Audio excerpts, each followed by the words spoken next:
Tersin. Ana ondan korkmayacak. Oğlum düşersin. Bırak müdahale etme bırak. Ya bırak müdahale ettin mi düşer. Av. Bırak bir şey olmaz.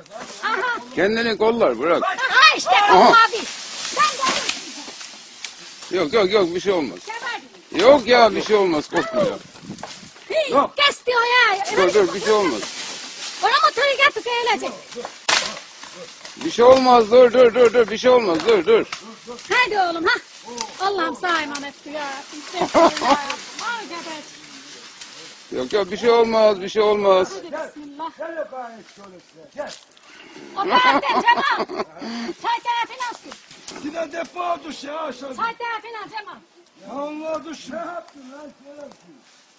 Ne yaptın? Çok oldu. Ne oldu?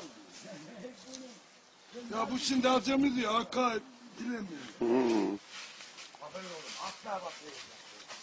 Çık yukarı bak. Gel bir kapıyı var mı oğlum? Yürü. Ya yok bir şey olmaz ya. Yok ya ne kötü kötü. Çık yukarı lan şerefsiz. Çık. Çık hele. Haydi Şiva oradan dur.